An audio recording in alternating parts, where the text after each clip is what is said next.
The NBA season is fast approaching, and with that comes the game of fantasy basketball. Before you do a draft, however, you may want to rethink about some players you're considering drafting. These are the top 5 NBA players you should avoid drafting in fantasy. Number 5. Blake Griffin. Blake will be low on this list because he can fill up the box score with points, rebounds, and assists, but everything else isn't worth it. Blake doesn't have the greatest percentages in the world, shooting only about 44% for a big.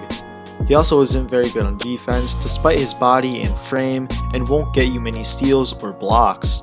He wasn't very good for the Pistons after the trade last season, so we need to see how he plays for a full season, as his per game averages could see a dip. I expect his assists to take a significant drop, as Detroit has 2 good playmakers in Ish Smith and Reggie Jackson, and I feel like Blake won't have the ball in his hands enough to retain his 5 assists he averaged last season. While I do commend Blake for expanding his game, there are many holes in his game that don't make him that great of a pick for fantasy. If you're going to draft Blake, be sure to put the right players around him to complement his weaknesses. Number 4. Paul Millsap. Last year was an injury-plagued year for Millsap, as he was looked at to be the player that would put Denver over the hump and make the playoffs again. Despite him getting older, Millsap is still a very good player in the NBA, but with the emergence of Nikola Jokic and Jamal Murray, among others, his role is likely to diminish as well as his stats. Trey Lyles may also take away some of Millsap's minutes, as he's shown to be a great player for Denver.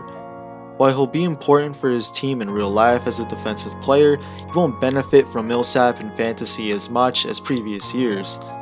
If any injuries happen to any of Denver's top players, then I could see Millsap regaining some of the value he's had in previous years, but if the team remains healthy, it's best to draft Millsap a few rounds in. Number 3. Jason Tatum. Before I start, I'm not a Jason Tatum hater.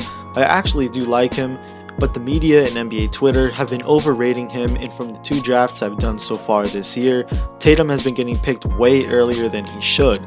With Gordon Hayward and Kyrie Irving coming back healthy, Tatum's role will be significantly smaller and he will get less touches, meaning he won't make that jump that so many expect from him.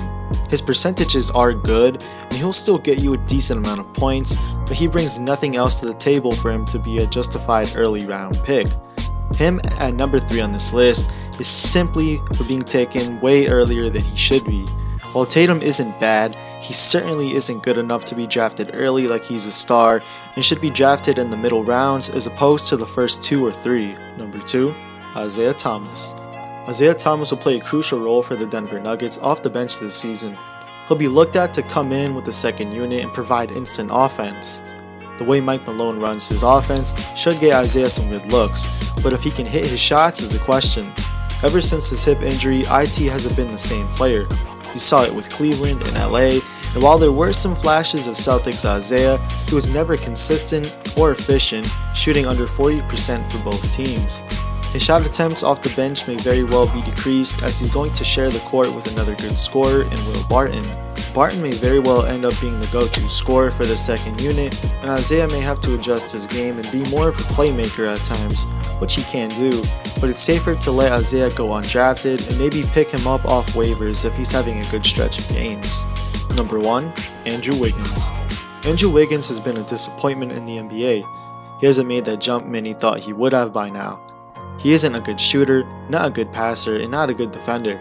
What makes him worse than Isaiah Thomas in fantasy is the fact that his usage rate is higher, and he'll be prone to having worse percentages across the board the more shots he attempts.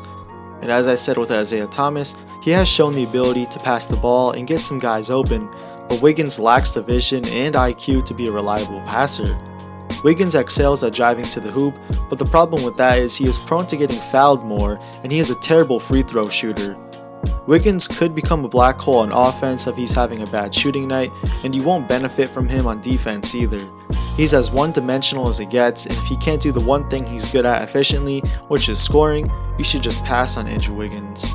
I hope you guys enjoyed the video. If you did, leave a like and leave a comment also telling me what you think about these type of videos, about fantasy, and whether or not I should continue making these type of videos throughout the year. With that said, I'll see you guys in the next video.